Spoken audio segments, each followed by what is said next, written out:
मैं सपना केसी investment knowledge series part 3 में लोकेश जी के साथ आपका स्वागत करती हूँ। आज का विषय है पोर्टफोलियो में सेक्टर एक्सपोजर। तो चलिए बढ़ते हैं हमारे पहले प्रश्न की तरफ।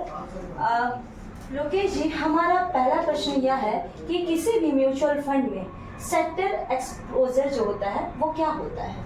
बिल्कुल डिफरेंट अलग अलग इंडस्ट्रीज में पैसा आपका किस पर्टिकुलर इंडस्ट्री में या किस एरिया में पैसा लगा है, उस इंडस्ट्री के हिसाब से जो इन्वेस्टमेंट है उसको सेक्टर एक्सपोजर हम लोग बोल सकते हैं।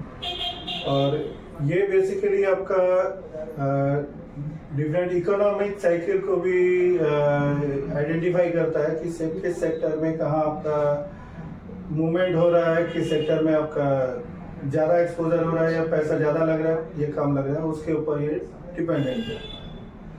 ठीक है, हमारा जो अगला क्वेश्चन है सर, इन्वेस्टर्स के लिए डाइवर्सिफिकेशन जो होता है वो इतना महत्वपूर्ण क्यों होता है सर? डाइवर्सिफिकेशन आप एक कॉन्सेप्ट कोई भी इन्वेस्टमेंट में देखिएगा तो रिस्क एक वर्ड आता है जो आपको दिखाता है कि आपका कहाँ पे खतरा है, किस तरफ खतरा है। अब अगर आप किसी एक बास्केट में जितना भी आपके पास जो भी अंडे हैं या जो भी फल फ्रूट है, एक ही बास्केट में अगर आप रख लेते हैं उनको और किसी वजह से वो बास्केट आपका डैमेज होता है या वो पर्टिकुलर कुछ नुकसान होता है, तो सारा भी जो भी आपका अंडे है या जो भी आपका इन्वेस्टमेंट है, जो भी उस बास्केट में जो भी आइटम है वो डैमेज होगा, एक साथ डैमेज होगा और नुकसान आपका ज़्यादा होगा। अगर आप डाइवर्सिफिकेशन में जाएं तो हर 3 या 4 बास्केट्स आप यूज़ कर रहे हैं या 3 या 4 सेक्टर्स आप यूज़ कर रहे हैं। डाइवर्सिफिकेशन को सेक्टर के साथ भी आप कोरिलेट अगर करते हैं तो जहाँ 4 बास्केट में यूज़ कर रहे हैं तो अगर कोई एक बास्केट आपका डैमेज होता है तो बाकी 3 बास्केट आपका इंटैक्ट रहता है, तो सेफ रहता है। वहाँ रिस्क मैनेजमेंट के लिए डाइवर्सिफिकेशन बहुत ज़रूरी है। ठीक है, हमारा जो अगला सवाल है सर, इन्वेस्टर्स को कैसे पता लगेगा कि एक्सपोजर कितना है? किसी भी सेक्टर एक्सपोजर को जानने के लिए म्यूचुअल फंड के वेबसाइट्स पे या उनका फैक्ट शीट्स में, जो फैक्ट शीट हर 3 महीने में म्यूचुअल फंड कंपनी सेबी को जमा करता है, वो फैक्ट शीट्स मार्केट में नॉर्मली अवेलेबल होता है और वेबसाइट के थ्रू भी हम लोग को देख सकते हैं। वहाँ पे दिखाया जाता है कि किस सेक्टर में कितना प्रतिशत का इन्वेस्टमेंट है।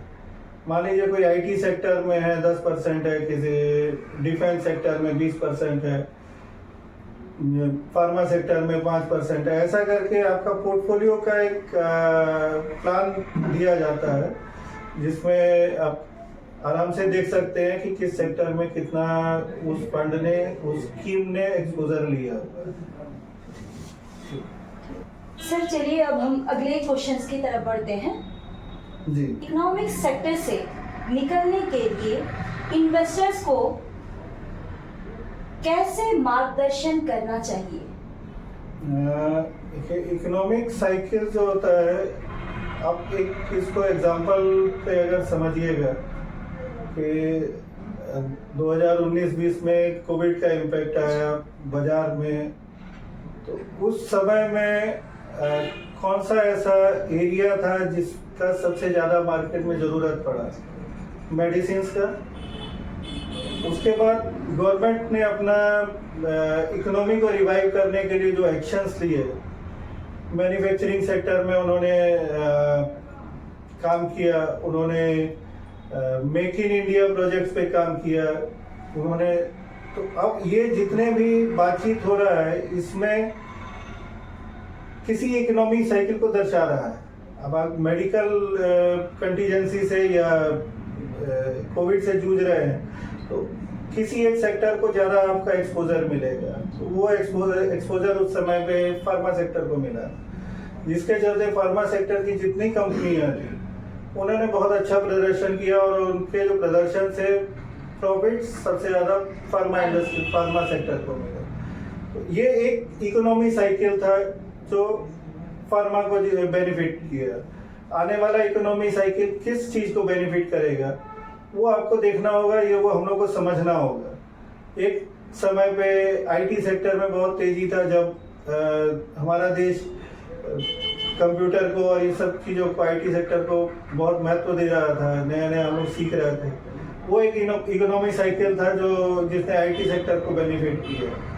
तो ये different economic cycle different sector के वेटेज देते हुए, डिफरेंट सेक्टर को प्रभावित करते हुए उसमें बेनिफिट्स करते हैं और उन्हीं के प्रॉफिट्स हम लोग का इन्वेस्टर का फंड का प्रॉफिट में रिफ्लेक्ट करता है। चलिए अब हम अपने जो लास्ट जो हमारा जो क्वेश्चन है उसकी तरफ बढ़ते हैं। निहित रिस्क के बारे में आप हमें क्या क्या जानकारियाँ बता सकते हैं सर?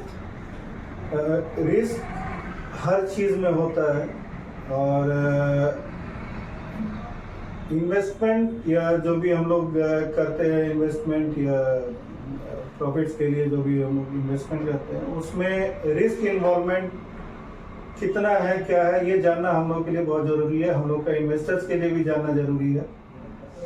तो हर सेक्टर का अपना अलग रिस्क रहेगा। जैसे अभी मैंने बात किया फार्मा का, जो हम लोगों ने कोविड के समय में देखा कि फार्मा सेक्टर में बहुत ज़्यादा मूवमेंट आया, उसमें ज़्यादा प्रॉफिट है। उसी फार्मा सेक्टर में हम लोग देखते हैं उसकी निर्भरता कहाँ है, उसकी कंपनी का प्रदर्शन कैसा है, उसी कंपनी में डेट क्या है, मतलब उस कंपनी ने कितना उधार लिया हुआ है, मार्केट से उधार लिया हुआ है, बैंक से उधार लिया हुआ है, या उसका प्रॉफिट मेकिंग कैपेसिटी क्या है। इन सब के अलावा जो कंपनी का जो माल जहाँ पे जाएगा, जो जिसको वो सप्लाई कर रहा है, उसका कंपनी के प्रति ट्रांजैक्शंस में उसमें क्या इन्वॉल्वमेंट है, कैसे वो पैसा दे रहा है, समय से पैसा दे रहा है कि नहीं दे रहा है।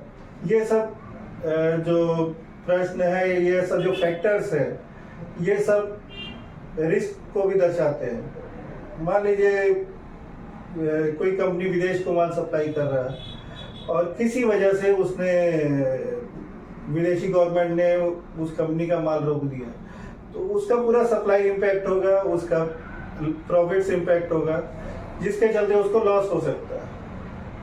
ये भी एक तरह का रिस्क है। ऑटो सेक्टर की बात करें, जो ऑटो सेक्टर में है, तो कुछ दिनों पहले हम लोगों ने ऑब्जर्व किया कि चिप का सप्लाई इम्पैक्ट हुआ था। तो चिप का सप्लाई से पूरा सप्लाई चेन पे इम्पैक्ट हुआ, जिसके चलते उनका प्रॉफिट प्रभावित हुआ। ये सब छोटी छोटी बातें हैं, लेकिन ये सब रिस्क है कि उस सेक्टर में क्या क्या रिस्क निहित है। ये अगर हम लोग जान लेंगे तो हम लोग अपना एक्सपोजर उस सेक्टर पे कितना रखना है या कितना नहीं रखना है, ये हम लोग समझ सकते हैं।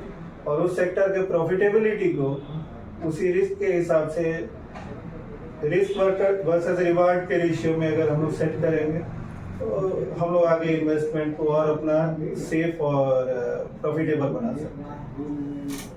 थैंक यू सर, आपका बहुत बहुत धन्यवाद आज की सीरीज के लिए। अब हम अगली सीरीज पे फिर से एक छोटा सा किसी भी टॉपिक पे आप सबों के समक्ष फिर से उपस्थित होंगे।